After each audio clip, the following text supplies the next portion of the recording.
as I give you Rosmary Hyde, who is already with one foot, I think, in Montreal. Rosemary, we are all yours. Thank you, Maya. That's a very interesting image. 1 foot in Montreal. Okay. Have you given me co-host? Yes. Okay, thank you. Because I'm going to share my screen again, if that's okay. Was that okay last time? Fine. Yes.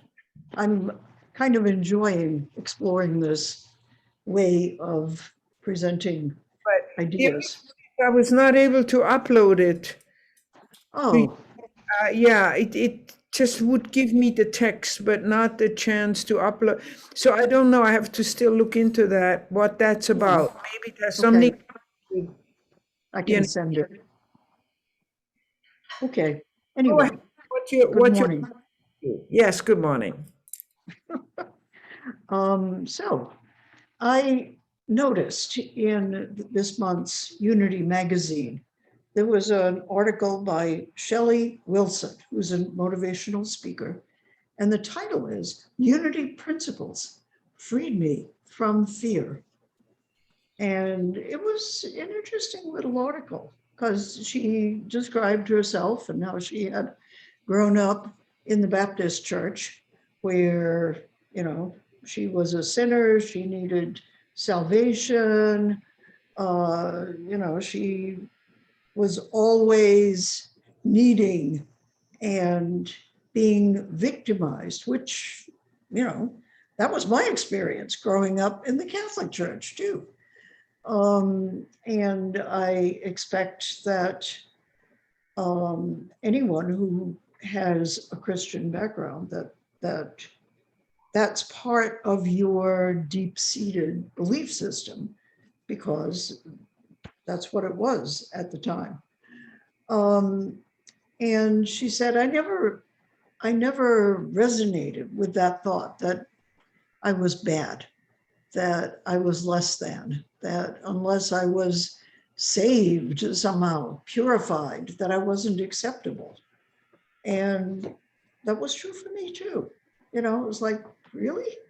I didn't feel it. And what she said was that as she has studied unity, that she has discovered a different interpretation of the spiritual ideas. And in this different interpretation, she doesn't need to be afraid anymore. And that's a pretty good summary of, I think, what unity has given to us as we have learned and practiced and made mistakes and picked ourselves up again and brushed ourselves off and taken a few more steps. And so today we're going to talk about the second principle. I don't know, I hope that you remember at least the nugget of the first principle, which was that God is all good.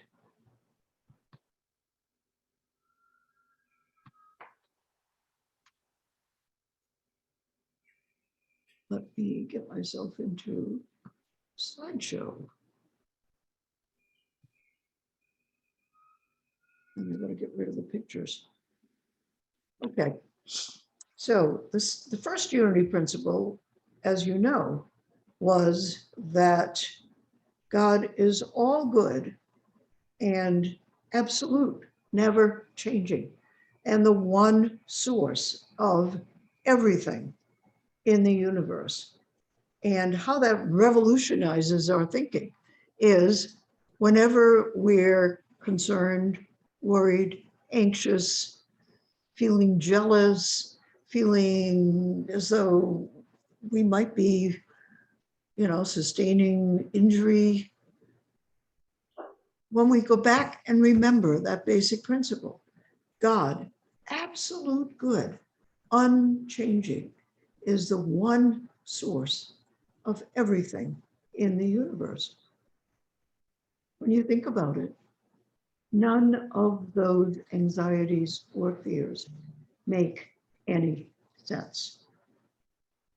And I don't know about you, but I get to think about that several times a day in different circumstances. And when I remember it, it helps a lot. I don't need to be afraid.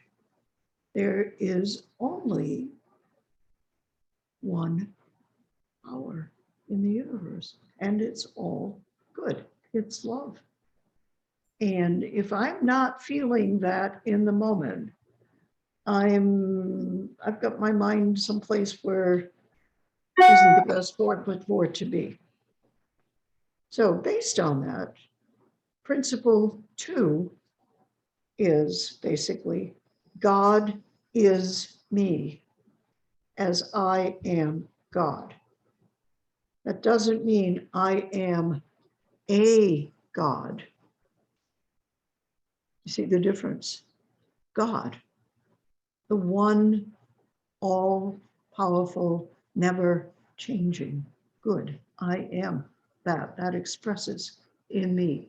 Therefore, logically, the third proposition of the equation is I am good. And that is the big change in our thinking that this principle invites. So,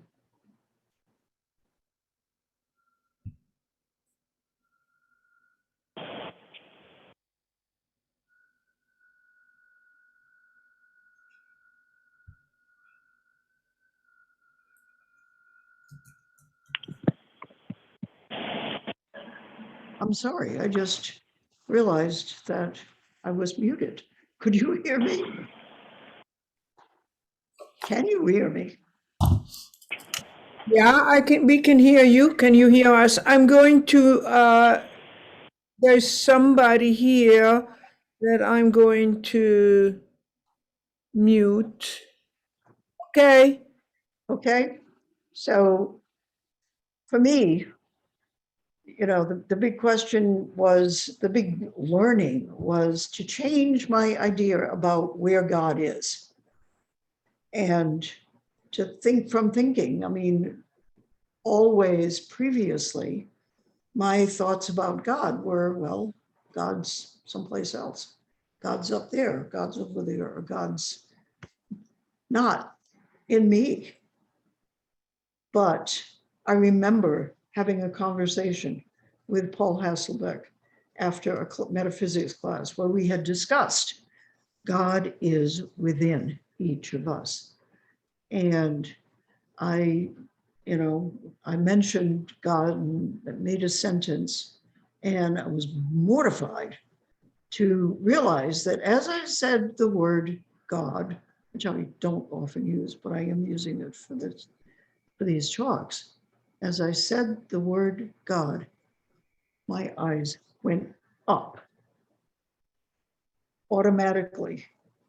And I thought, oh, it's not only my words I need to change, I need to revise my body language. And of course, I'm sure he realized what I did. He didn't say anything, thank God. So God often wears an apron or is small as a child. Or, I mean, Nancy, my wife, has been listening to this and giving me suggestions, as she generally does. And so this morning she came into the kitchen after her church service, and she said to me, "Good morning, God." And that, like, what? And I thought, oh, yeah, I'm not used to thinking of myself as an expression of God. And that kind of changes a lot of things when I think of, okay, that was God saying good morning to itself. And that's what we do. We see God every place in creation. We see and we experience God in every person. And we are always lovable. So the idea of being a sinner, being wrong, being bad, being unacceptable, being less lovable, all of those ideas I grew up with and kept for a good while into my adult life. But the learning of this metaphysical principle that I am expressing God.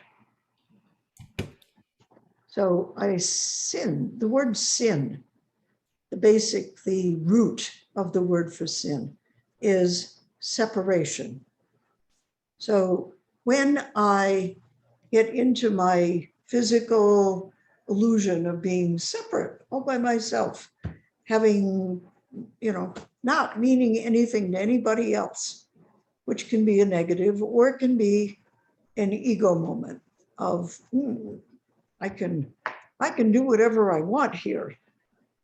Whenever I get wrapped up in myself, then I'm separating myself from oneness. And I just need to remember it's okay. I am a human. I am made as a human.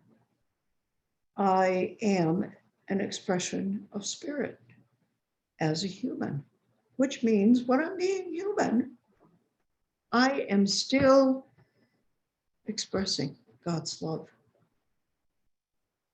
even when I am being most human.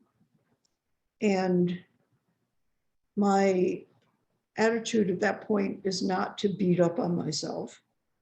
All I need to do is to say, ooh, I got wrapped up in myself. I'm sorry. I didn't want to do that.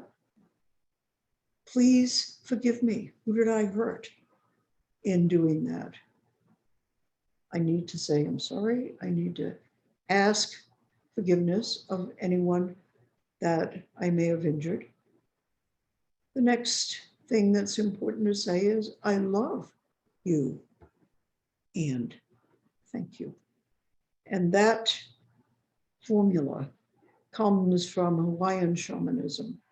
It's very famous, it's very well known, it's very profound, because if we learn it and we remember it, we know that, okay, so I screwed up.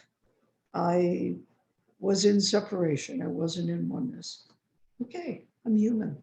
Doesn't make me less lovable, doesn't make me awful, doesn't make me bad. I just need to say those words. I'm sorry. Please forgive me. I love you. Thank you. And that's a very powerful knowing. And the other aspect of feeling that I might be less lovable than someone else is to realize that, okay, we're all one. Who are we in competition with? Who is there to compete with me? I am one with everybody. There's no possibility of being more lovable, less lovable. I can choose to feel that, but it's not really true. This past Thursday, my very fractured family had an opportunity to come together. From my ex-husband and his wife came from 1,500 miles away. They moved here last week, 2 weeks ago. And this was the first time they participated in any of our family events. And my daughter is divorced from my grandson's father. And so I was really proud, we all showed up for the graduation to support Avery, my grandson. And I was apprehensive about what was it going to feel like to be there with my ex-husband who I haven't seen in years and years and years.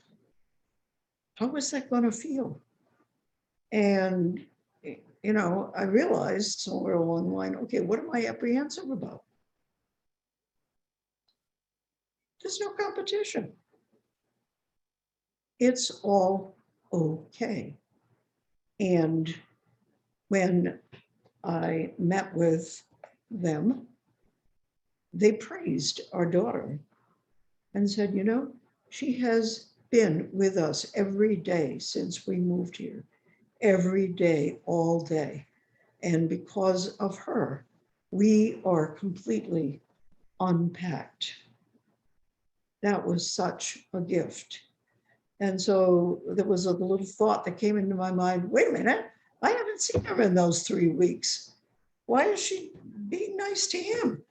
He just arrived on the scene. And then I thought, oh, come on. What is the problem? She made their arrival so much easier, so much more welcome. And when I got rid of my snit, I thought, I'm really glad that they had the opportunity to feel really welcomed. That's awesome. And it was a whole different feeling. Instead of being kind of, well, come on, kind of pissed off, I felt really good just by shifting my awareness. And that's another time when being aware of the second unity principle, that we are all one, we are all an expression of spirit, is a whole different way of being than the feelings that come from the illusion of separateness that is a part of our physical existence. So we can look at ourselves and say, okay, what experience am I creating for myself? Am I overloading myself with too much to do? Am I running around to make everybody else happy, to please people? And, putting myself under a lot of stress. Why am I doing that if I am? I deserve peace. I deserve the opportunity to be conscious and be aware and feel the love that I express so that I'm happy. I deserve that. And so does everyone else. And at the same time as we're creating experiences for ourselves, we're creating experiences for others.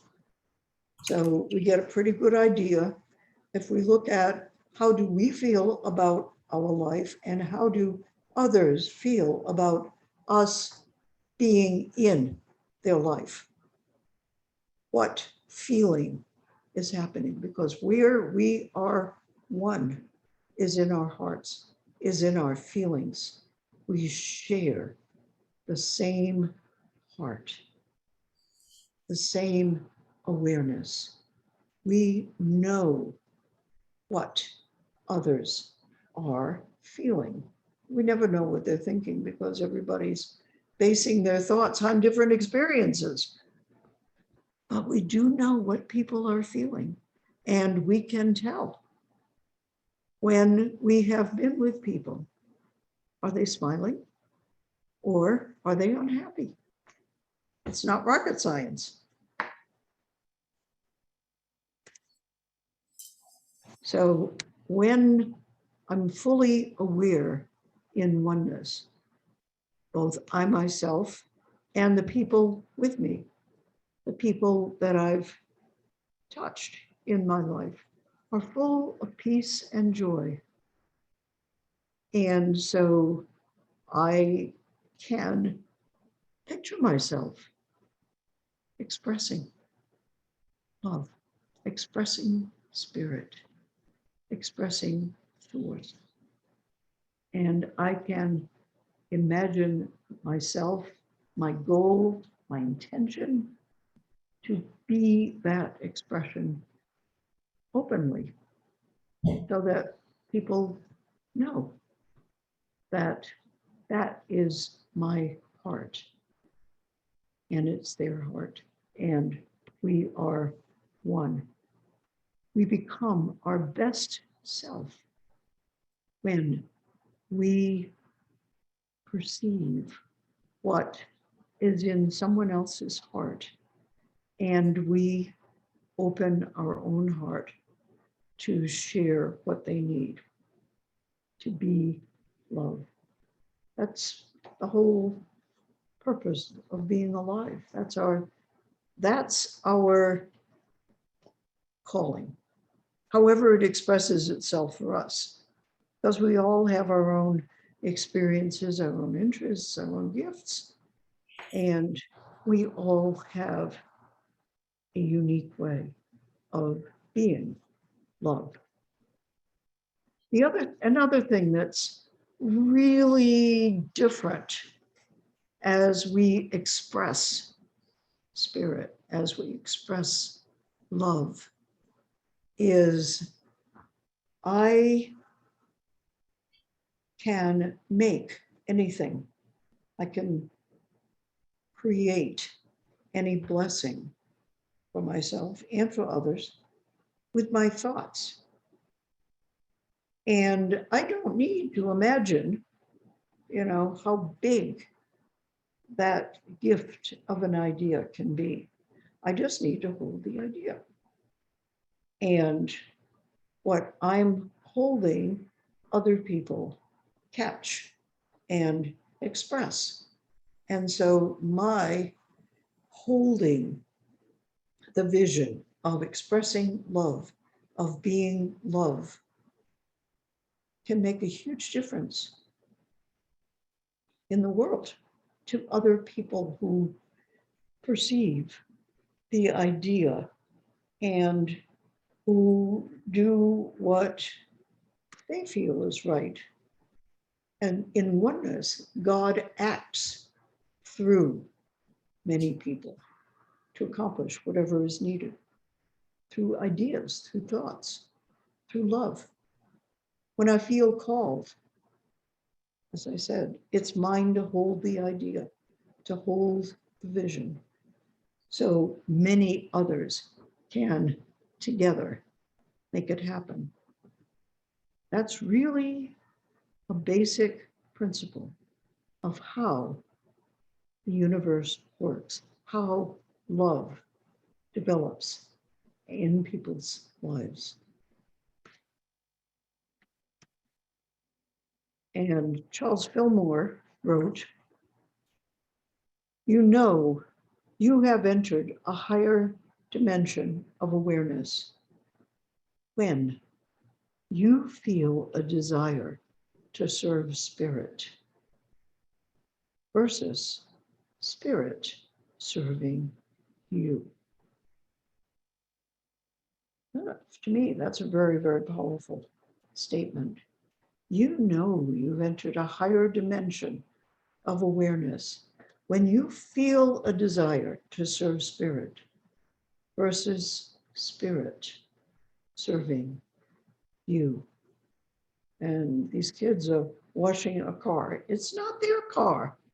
They are being of service. They're feeling that desire. And they are in a higher dimension of awareness as they perform that service. And I can look at them and feel how happy they feel as they do this creative, loving, sharing action for someone else. That is the essence of joy and happiness, is feeling that desire and following it.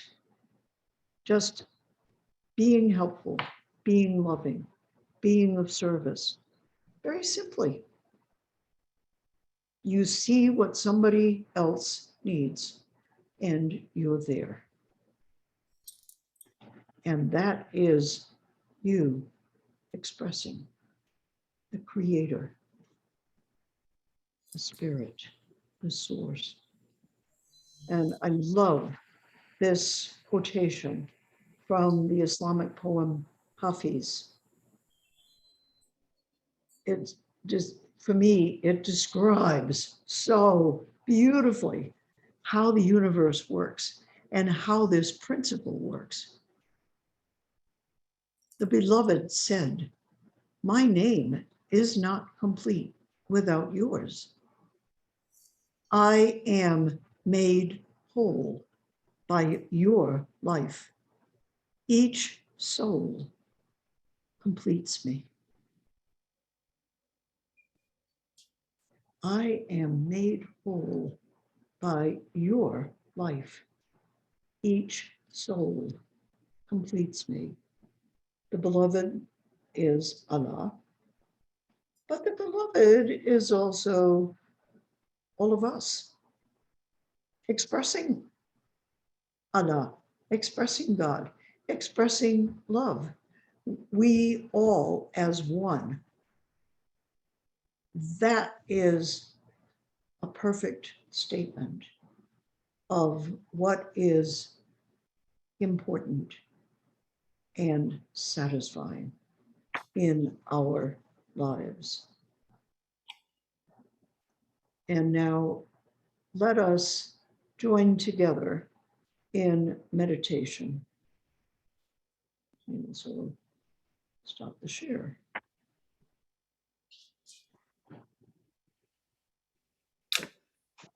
So in meditation, let us together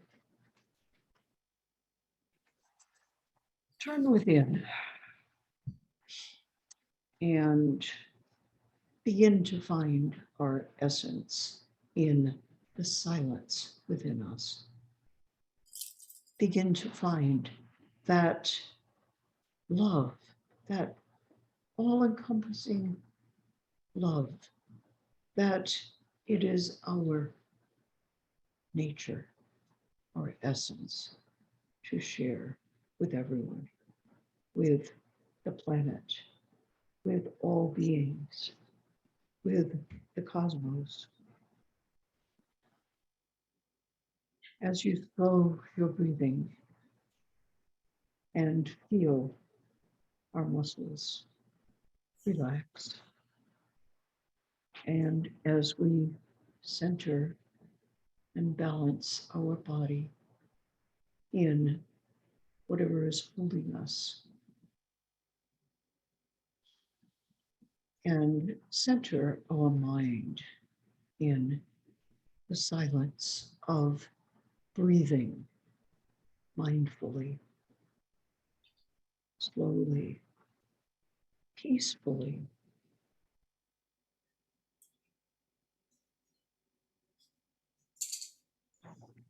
I retreat from outer awareness and center my soul in the divine that's within me. It is here that I know my connection to spirit. Deep within, I find peace, deep, wonderful peace.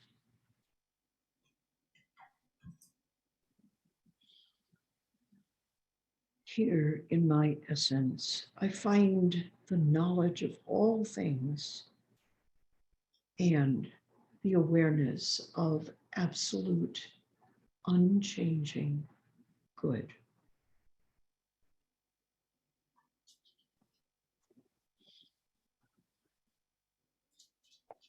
Deep within, I touch the gifts that are God.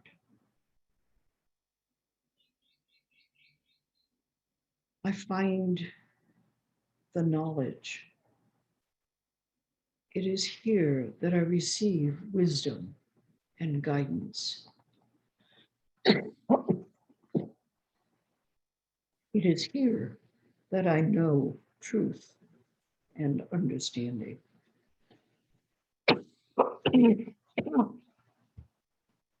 It is here, deep within, that I am strengthened and comforted. This is the divine essence that I am. The core of me is God, and from the God within me, I can do anything. And I invite you to envision these words and feel them and know them for a couple of minutes.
Remaining aware in this wonderful, beautiful place of oneness.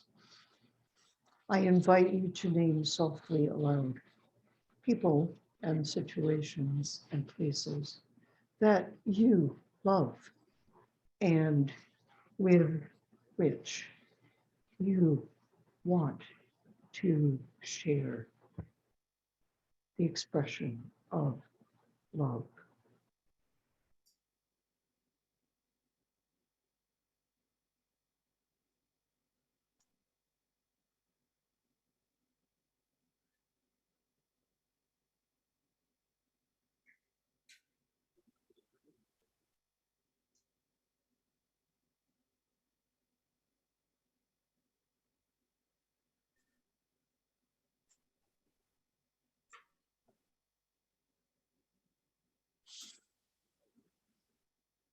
In this oneness, we envision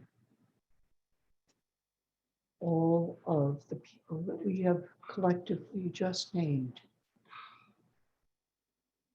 finding joy in the oneness that we are, knowing that we are love and that we are always loved and lovable, and that we always, using our divine expression, our powers, we can create whatever inspiration we feel called to create by holding the vision of that blessing and allowing it to be shared widely.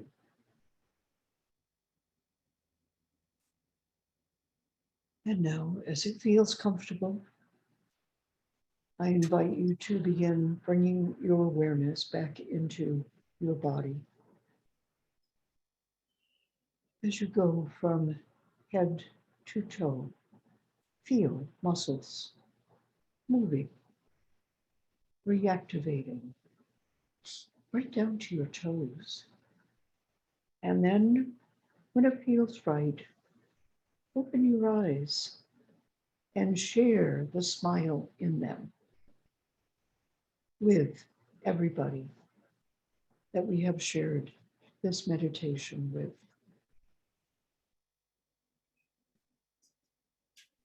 And we bless and love you.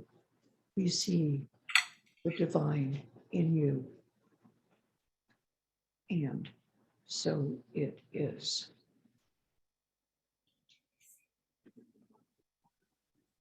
Thank you.